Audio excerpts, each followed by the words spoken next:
बिस्मिल्लाहिर्रहमानिर्रहीम। अस्सलाम वालेकुम स्टूडेंट्स। आज की इस वीडियो में हम बैड डेट्स एंड अलाउंस या प्रोविज़न फॉर डाउटफुल डेट्स को डिस्कस करेंगे।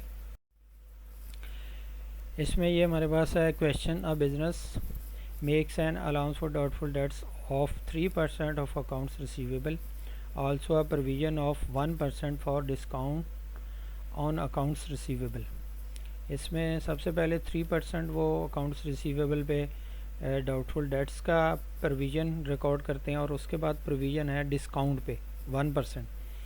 On 1 January 2011 the balance brought forward on the relevant accounts were allowance for doubtful debt का ओपनिंग बैलेंस 930 पाउंड्स और provision for discount on accounts receivable का हमारे पास balance है 301 pounds. इसमें A है requirement, enter the balance in the appropriate accounts using a separate allowance for doubtful debts account. इसका हमने account बनाना है separate allowance for doubtful debts का। During 2011 the business incurred bad debts of 1110 and allowed discount of 362 pounds. On 31st December 2011, accounts receivable amounting to 42,800 pounds. And B, show the increase in the appropriate accounts for the year 2011, assuming that the business's accounting year ends on 31st December 2011. Also, income statement extracts at 31st December 2011. इसमें सबसे पहले हम allowance for doubtful dates के account को देखेंगे। इसको provision for doubtful dates भी कहते हैं। इसमें हमारे पास है ओपनिंग बैलेंस जो कि इसका है 930 पाउंड्स। ये हम रिकॉर्ड करेंगे इसको क्रेडिट साइड पे, क्योंकि ये एंटी एसेट होता है। ये अकाउंट्स रिसीवेबल को कम करता है। ये क्रेडिट होता है क्योंकि अकाउंट्स रिसीवेबल डेबिट होते हैं, हमारा एसेट होता है करंट एसेट, तो ये क्रेडिट होगा तो उसको ये कम करेगा, डिक्रीज़ करेगा अकाउंट्स रिसीवेबल को। 930 है और बैलेंस बीटी ओपनिंग बैलेंस है ऑन 1 जनवरी 2011। और इसके बाद है जी अलाउंस फॉर डाउटफुल डेट्स को रिकॉर्ड करेंगे 3% अकाउंट्स रिसीवेबल को। और अकाउंट्स रिसीवेबल कितने हैं 2011 में? 42,800। अब हम 42,800 का 3% लेंगे, दैट विल बी 1,284। ये हम प्रोविज़न रिकॉर्ड करेंगे 2011 की। लेकिन इसमें हमारे पास 930 ऑलरेडी हैं जो कि ट्रांसफ़र हुआ है बैलेंस 2010 का एंडिंग बैलेंस। तो हम इसको देखते हैं इसमें डिफरेंस कितना है। 1,284 और 930 का डिफरेंस कितना है। इसमें देखें हमने लेस करके जब देखा तो 354 बैलेंस जो है ना वो इंक्रीज़ हुआ है। मीन 930 में अगर 354 प्लस करें तो हमारे पास जो इस दफ़ा की है 3% अकाउंट रिसीवेबल का आ रहा है वो 1284 आ रहा है। इट मीन्स के एक्सपेंसेस में चार्ज करेंगे 354 क्योंकि अमाउंट इंक्रीज़ हुई है जो कि 1284 हमारे पास ऑलरेडी थी 930। अब जितनी इंक्रीज़ अमाउंट हुई है उसको हम प्रॉफिट एंड लॉस अकाउंट में एज एन एक्सपेंस चार्ज कर देंगे 354। अब ये चूँकि हमारे पास और कोई इसमें एंट्री नहीं है तो इसको हम एज अ बैलेंस ले लेंगे, closing balance on the debit side, जो कि क्रेडिट बैलेंस कहलाएगा। जब इसको नेक्स्ट में हम 2012 में लेके जाएंगे तो ये क्रेडिट बैलेंस होगा 1284। अब हम अकाउंट बनाएंगे provision for discount allowed account. इसका हमारे पास ओपनिंग बैलेंस है जो कि ब्रॉड फॉरवर्ड किया है 301 पाउंड्स। अब इसको भी हम 301 को भी क्रेडिट साइड पे रिकॉर्ड करेंगे क्योंकि डिस्काउंट भी अकाउंट्स रिसीवेबल को डिक्रीज़ करता है, ये भी एंटी एसेट होता है। अब हम चार्ज कैसे करेंगे, अकाउंट रिसीवेबल हमारे पास जितने होंगे उसमें से अलाउंस फॉर डाउटफुल डेट्स की अमाउंट को लेस करेंगे, जो कि 1284 आई है हमारी 2011 की, उसमें से लेस करेंगे, और जितनी अमाउंट हमारे पास आएगी उसको फिर हम उसका परसेंटेज जितनी दी होगी डिस्काउंट की, तो डिस्काउंट अलाउड की परसेंटेज हमें 1% दी गई है। जब हमने उस अमाउंट का नेट अमाउंट का लिया account receivable less allowance for doubtful debt का 1%, दैट वाज 415, तो हम इसको रिकॉर्ड करेंगे टोटल 415 को 2011 में। अब इसमें हमारे पास ऑलरेडी बैलेंस मौजूद है 301, तो जो इंक्रीजिंग अमाउंट होगी उसको हम चार्ज करेंगे एज एन एक्सपेंस, और ये हमारे पास आ गई 114। जैसे 415 में से जब हमने 301 को लेस किया तो हमारे पास 114 आई, जिसको हमने प्रॉफिट एंड लॉस में as a provision for discount allowed charge कर दिया।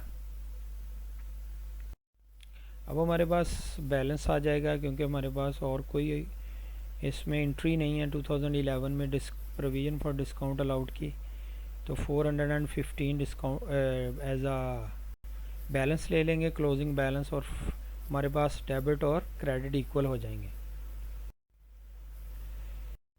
उसके बाद हम अकाउंट बनाएंगे बैड डेट्स का। बैड डेट्स हमारे पास 2011 में 1110 हुए हैं, इसको हम चार्ज करेंगे डेबिट साइड पे, क्योंकि बैड डेट्स अकाउंट्स जो है ना वो इररिकवरेबल अकाउंट्स होते हैं। ये ऐसे डेट्स होते हैं जो कि कंफर्म हो जाते हैं कि अब हमें मिलने नहीं है, मींस के जब हमने किसी डेटर से अकाउंट रिसीवेबल से अमाउंट रिसीव करनी होती है तो हमें कंफर्म हो जाता है कि अब नहीं मिलनी, मींस के उसकी तरफ से हमें ये इंटीमेशन आ जाता है कि अब ये अमाउंट हमें रिसीव नहीं होगी, तो हम उसको एज एन एक्सपेंस चार्ज करते हैं। तो bad debts as an expense जब चार्ज करेंगे तो अकाउंट जो उसमें इनकम स्टेटमेंट में एक्सपेंसेस में यहाँ ग्रॉस प्रॉफिट के बाद एक्सपेंस चार्ज करते हैं, ग्रॉस प्रॉफिट लेस एक्सपेंसेस, उसमें हम बैड डेट को चार्ज कर देते हैं एज एन एक्सपेंस।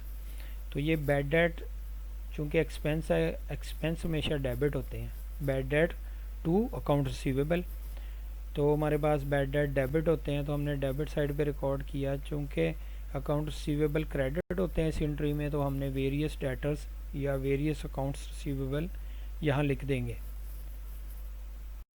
उसके बाद हमारे पास यही थे एक एंट्री 2011 की, तो इसको हम फिर at the year end charge करते हैं, प्रॉफिट एंड लॉस अकाउंट में क्लोज करते हैं, तो जिसमें एंट्री होती है profit and loss account to bad debts. तो अब ये क्रेडिट हुआ जब क्लोज़ किया, क्लोजिंग एंट्री की, तो ये क्रेडिट हुआ, तो प्रॉफिट एंड लॉस डेबिट हुआ, तो इसको हमने यहाँ पर्टिकुलर कॉलम में लिख दिया प्रॉफिट एंड लॉस अकाउंट। अब ये डेबिट और क्रेडिट इक्वल हो गए, हमारे पास आ गए 1110 पाउंड्स। अब हमारे पास डिस्काउंट अलाउड अकाउंट आ गया, इसमें हम देखते हैं कौन कौन सी एंट्रीज़ हैं। इसमें during 2011 the business allowed discount of 362, इसको भी हमने एज एन एक्सपेंस चार्ज करना होता है, क्योंकि डिस्काउंट अलाउ जो करते हैं हम, ये भी एक्सपेंस होता है ऑर्गेनाइजेशन के लिए। तो 362 इसमें discount allowed to accounts receivable, तो ये भी अकाउंट रिसीवेबल को कम करते हैं। 362 तो टोटल फॉर द ईयर इसको लिख दें, या वेरियस अकाउंट्स रिसीवेबल लिख दें। अब जब इसको हम charge at the year end हम इसको क्लोज करेंगे तो हमारे पास आ जाएगा profit and loss account to discount allowed, ये क्रेडिट हो जाएगा एट द ईयर एंड जब इसको क्लोज करेंगे प्रॉफिट एंड लॉस में। तो ये 362 क्रेडिट करके हम प्रॉफिट एंड लॉस अकाउंट को पर्टिकुलर कॉलम में लिख देंगे, क्योंकि प्रॉफिट एंड लॉस अकाउंट यहाँ पे डेबिट हो रहा होगा। अब ये दोनों ही डेबिट और क्रेडिट इक्वल हो गई, हमारे पास आ गया 362 टोटल। ये इसका अकाउंट है डिस्काउंट अलाउड अकाउंट। उसके बाद इनकम स्टेटमेंट देखेंगे जिसमें एक्सट्रैक्ट करेंगे हम ईयर एंडिंग पे कौन कौन सी हम अमाउंट इसमें कैसे कैसे चार्ज करेंगे। सबसे पहले हम हमारे पास जितना भी ग्रॉस प्रॉफिट होगा उसको लेंगे। उसके बाद उसमें से लेस एक्सपेंसेस करेंगे, जितने भी एक्सपेंसेस आते हैं। अब एक्सपेंसेस में सबसे पहले बैड डेट है, जिसमें 2011 में बैड डेट्स हुए 1110। तो बैड डेट्स चार्ज कर लिए हमने, एक्सपेंसेस में आएंगे बैड डेट्स। उसके बाद हम अलाउंस फॉर डाउटफुल डेट्स का देखेंगे कि इसका कितना एक्सपेंस चार्ज करेंगे, जो कि इंक्रीज़ हो रहा होगा वो इनकम स्टेटमेंट में करेंगे। अब इंक्रीज़ हो रहा है 354।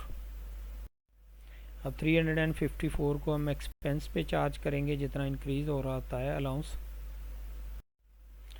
उसके बाद है कि अलाउड डिस्काउंट, जो डिस्काउंट अलाउ करते हैं कस्टमर्स को, वो भी हमारे लिए एक्सपेंस होता है। डिस्काउंट अलाउड है 362। और प्रोविज़न फॉर डिस्काउंट अलाउड, अब ये प्रोविज़न जो इंक्रीज़ हो रही होगी उसको भी हम रिकॉर्ड करेंगे as an expense. 114 increase in provision for discount on debtors. ये हमारे पास टोटल आ गया ये एक्सपेंसेस 1940। अब इसको लेस करेंगे हम ग्रॉस प्रॉफिट में से, तो हमारे पास आ जाएगा नेट प्रॉफिट।